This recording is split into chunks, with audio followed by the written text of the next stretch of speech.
X-Men. X-Men. Save the day. Save the day. X-Men. X-Men. Coming your way. In more ways than one. How's it going, my disheveled granddads? You know what? Don't answer that, unless you already did. In which case, go fuck yourself. My name is Pepto-Bismol. No, that wasn't my birth name. I got it because I stupidly drank an entire bottle while I was constipated.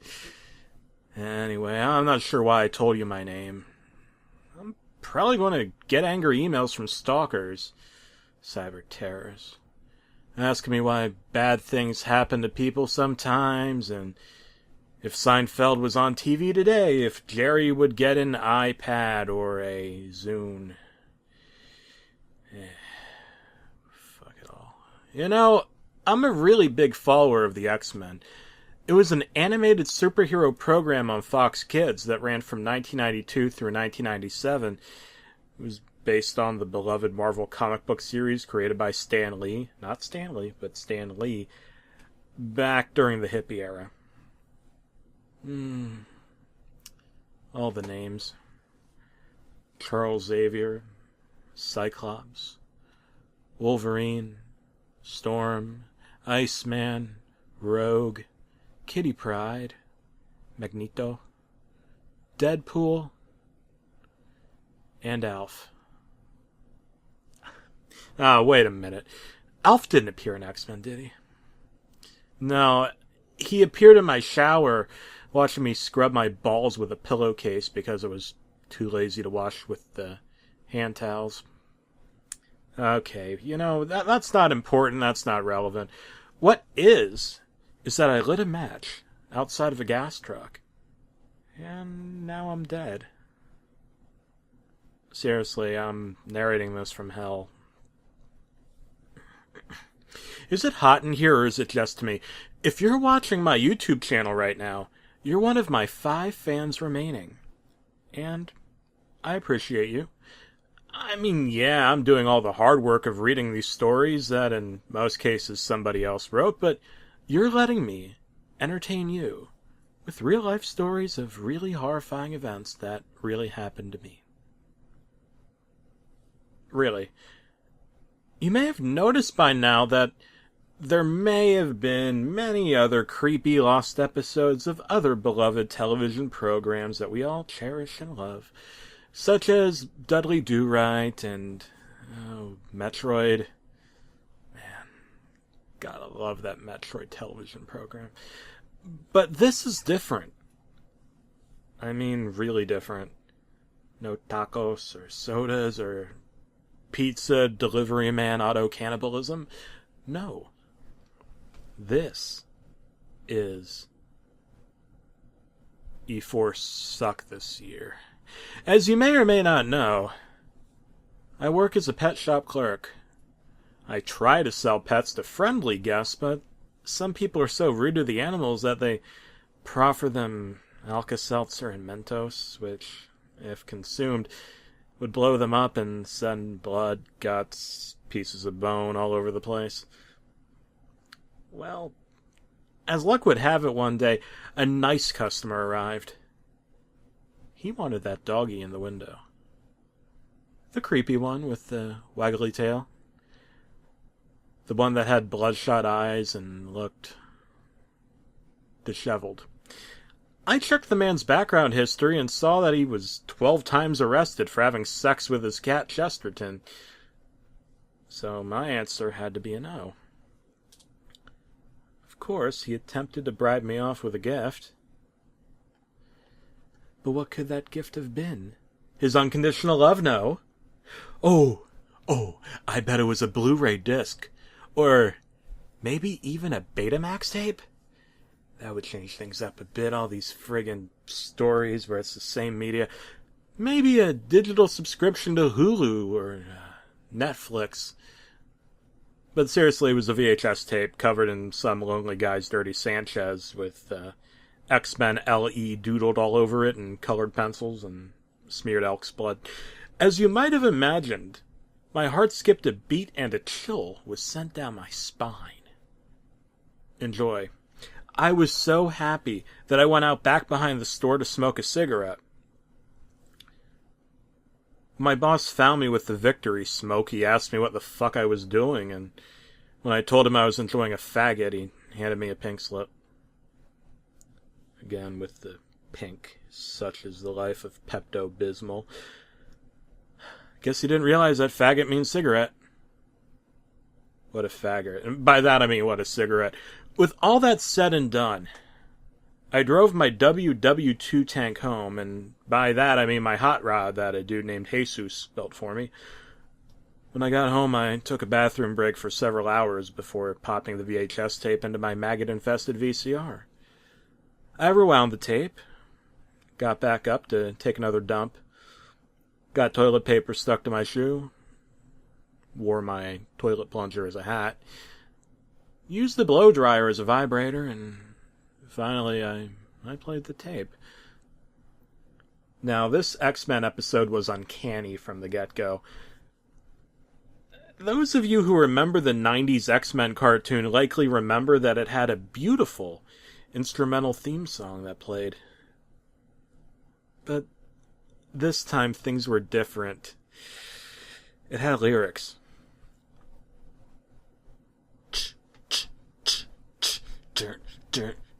There was no Big Bang shot. The world was a hologram. Also aliens came inside your mom's tight vag. At that point, I was already scared and offended. I guess you could say scare-offended, but I didn't have anyone in my life who loves me, so I continued watching on anyway. There was a title card.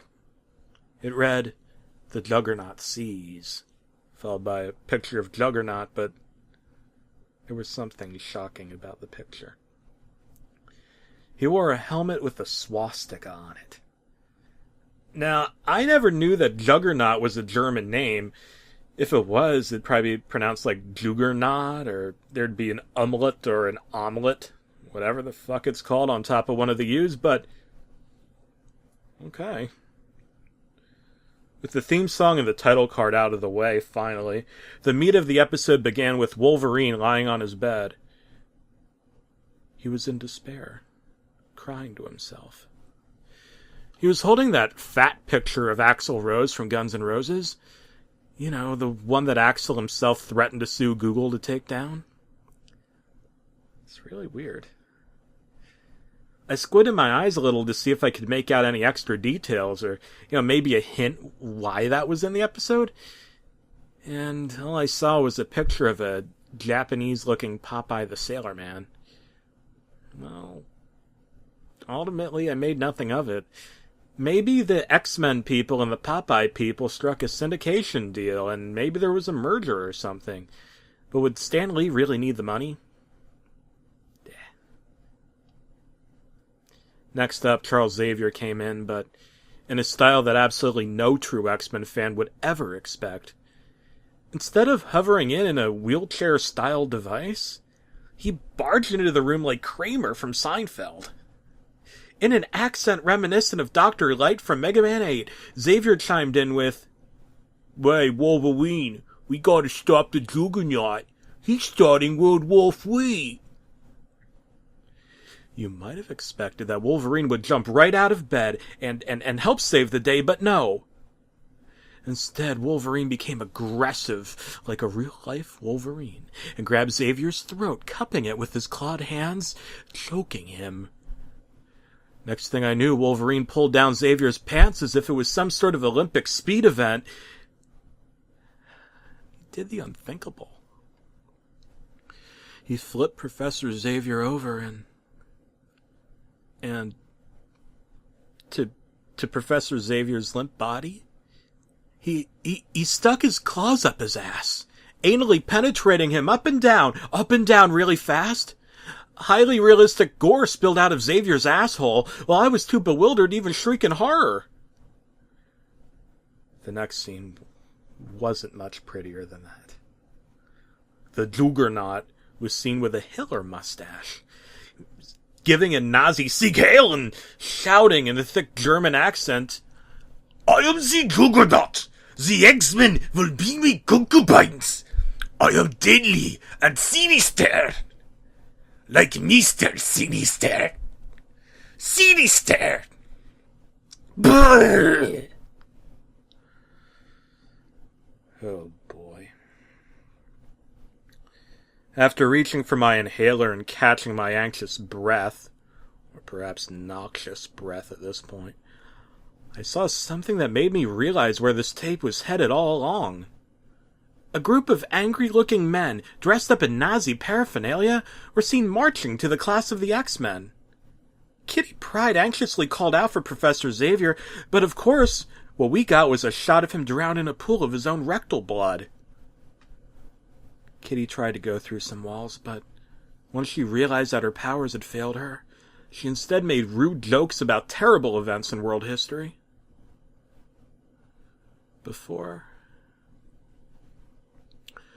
she stared directly into my eyes. "I know your real name isn't even Pepto. Is it now, Mr. Willard Smith?" At first I was horrified, but then I realized that this must have been a clever attempt by the tape to break the fourth wall. I laughed. It was a nervous laugh, though, because I was on the verge of losing my sanity. Meanwhile, as Kitty Pryde enjoyed her terrible attempt at humor, Juggernaut was seen charging through the wall, the one that she'd failed to pass through. After knocking her in the mouth unconscious with his elbow, he let out a yell of, "Tear down this wall!" And just when I thought it couldn't get any worse, the Juggernaut shoved a valve of some sort into Kitty Pryde's mouth. "Mein Führer," he whispered. "Forgive me for oozing poop." And that's when Deadpool barged in, kicked Juggernaut in the mouth, and explained that his film's Limp Bizkit reference was actually meant to explain how great of a band they were, and how they tore down the fake sounds of 1990s alternative rock radio with a brazen blend of hip-hop and heavy metal. Now, while what he said about Limp Bizkit was obviously true, the band was not popular at the time that the X-Men animated series finished airing. So I was scared. By this point, I gave up on the tape. I mean, Cyclops came in with an American flag do-rag and fried Juggernaut with his laser beams, but some of them bounced off his armor and hit him square in the balls. I didn't want to watch Cyclops shoot off his balls. That was enough. I frantically pressed stop on my VCR. I went to rip the tape out, but my hand got stuck in the player. I didn't have the strength to pull out the power cord, so with my hand still stuck in the VCR, I ripped the player with the tape still attached from outside of the wall of the appliance. I marched straight into the bathroom, locked myself in, sat down on the john, and cried for what must have been 3 months. Finally, when all was said and done, I attempted to bite off my arm in order to sever the tape player. But by then, I was low on strength. Suddenly, I heard a tapping on the bathroom window. No one ever raps on my chamber door. I managed to open up the thing with the handle of my toilet plunger. A familiar face stared back at me. It was the guy from the pet shop. Not my boss, but the guy who gifted me the tape.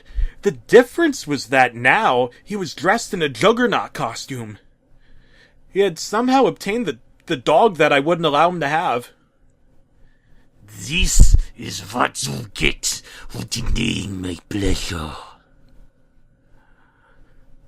He sicked his dog on me and it bit off my arm. I would have been bothered by this if it if it wasn't for the fact that I wanted my arm off. Listen, I don't know what you think of me. I don't know what you think of my tale. But there's a common saying. A common piece of folk philosophy. We've got to hold on to what we got. Unless what we've got is sin. In that case, there's only one option. Only one good option, anyway. No matter how painful it may be to let go, you've just got to let go. Let it go. Let go. Farewell, my friend.